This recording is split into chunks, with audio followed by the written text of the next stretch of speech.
What is up, everybody? Sam Dog Infamous 253 coming at you guys on the speakerphone with Dallas Stewart. I just got home a little bit ago. Dallas, how you doing? Doing pretty good.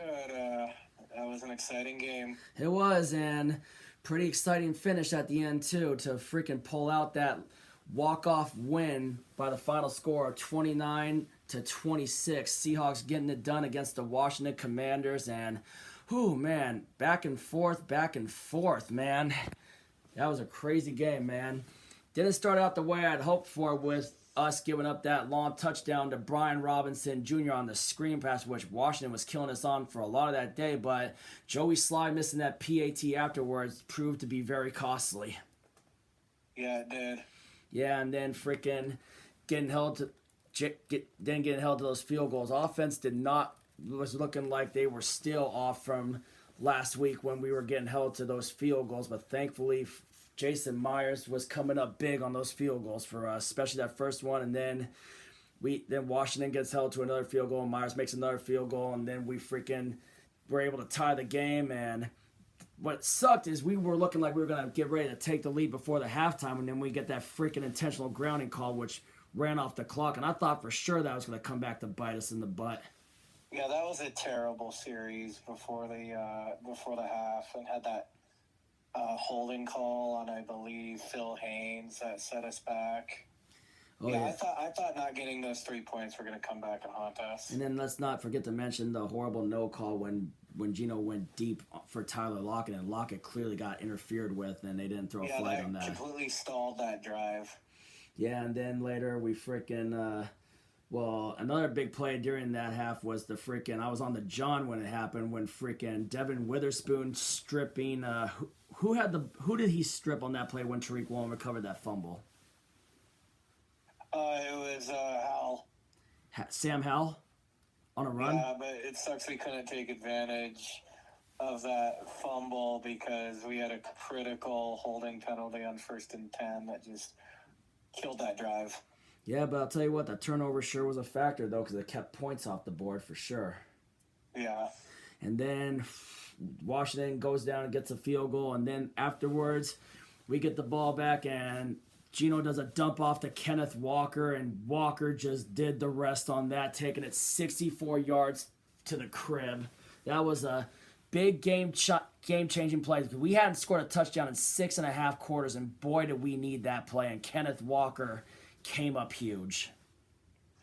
Yeah, he did. That was a huge touchdown to give us the lead. Moffitt, and then also shout out Boye Mafe, 7 straight games with a sack, tying a Seahawk record. Yeah. Boye Mafe has been one of the major bright spots of this defense, let me tell you. Granted, the defense didn't play its best game today, though, but Boye Mafe has been on a tear lately for us. Yeah, he has. Okay, so then we're up pretty much 16-12, and then later on we get held to another Jason Myers field goal, and then when it looks like we're going to be holding freaking Washington to another field goal, this is where they keep killing us. They keep killing us with those big plays, like running backs on the pass plays were killing us, because how the hell did we leave Antonio Gibson that wide open to tie the game with that touchdown to make it 19-all? Yeah, I don't know, and... Yeah, and then thank God we responded. Oh yeah, and I thought, and this was a big time critical drive too. We go driving down the field, hitting Lockett on some big plays, and then freaking fourth and 1, man. Then just hitting that. Or was it 4th and 5? Fourth and 5, one of those plays, and we tried doing that pass, hit the Metcalf, but Washington absolutely with an absolute backbreak. I think this was the play of the game. Yeah, the pass interference. That was an absolute backbreaker for Washington, that pass interference on 4th and 5. But that was big for us because that swung the momentum, and that gave us hope to freaking regain the lead. And then we capitalized off of that, hitting Tyler Lockett for an incredible low touchdown catch to give us the 26-19 lead. And then our defense Washington had some critical penalties on that drive. Oh, big time, man. If we don't get that pass interference call on 4th and 5, Washington would have needed about 20-25 yards to kick the potential game-winning field goal. That was a gutsy call and we were bailed out by a penalty. Yeah, a costly penalty, which Metcalf clearly was held. And I say that PI made up for the no call on Lockett earlier in the game. Yeah. That definitely made up for that, especially that since it came on a 4th down where we went for it, which I'll tell you what, I got to give props to Pete Carroll for rolling the dice on 4th down. We had some big-time plays on 4th down, especially Zach Charbonnet converting on one of the 4th downs with that big run that he had. Yeah. Yeah, but then we have to freaking try to get our defense to freaking get a stop, and they drive downfield and freaking, I don't know who the hell blew that coverage on De'Ami Brown when he got that game-time touchdown. But our defense, like I said, did not play its best game tonight. Granted, we did have a few sacks tonight with Boy and Muffin. I don't know what happened to the defense in the 4th quarter, giving up those 2 big, long touchdown drives. The defense tried to blow the game for us. At least the offense bailed them out. For once, our offense actually won us the game. Because then after that, freaking, we come out with, they left the only negative for Washington on that was they left a little bit too much time. Left 52 seconds on the clock. And boy, they burned 2 critical timeouts on that drive. They did. But I got to tell you what, on that last drive, freaking DK Metcalf came up big on this drive. Gino actually got it right, and Metcalf, they actually were able to connect on 2 big plays, and then Metcalf with the second big one to freaking get it into field goal range, still burning the clock. But I'll tell you what, it was great that Gino was able to hurry up the team up there and just was able to spike it with 3 seconds left on the clock. That was a huge way. Once I saw him get up to the line, I was like, okay, they're going to spike it with at least 3 seconds left so we can set up a walk-off field goal. And then Washington, of course, tries to ice Jason Myers using their final timeout. And then Jason Myers with the big game-winning field goal to freaking walk it off on Washington. How long was that kick that Myers made to win the game? 43. Yeah. My game ball in this game goes to DK Metcalf and Jason Myers. Jason Myers for going 5 for 5, including the game winner, and DK Metcalf for those 2 big plays to help set us up to win the game.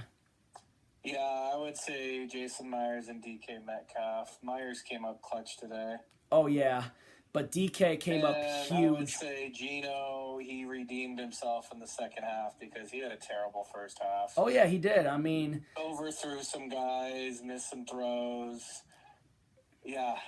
Part of the blame we got to also put on Shane Waldron for some of these crappy play calls too. We got to put some blame on Waldron too.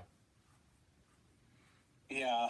I still wouldn't be surprised if we draft a quarterback in the upcoming draft, but because what we have is what we have. We just got to play it out. But I'm just grateful for the fact that we were able to squawk out that win in the final seconds of this game, because I did not want to freaking go to overtime. And thank God for Metcalf coming up big to set up Myers for that game-winning kick.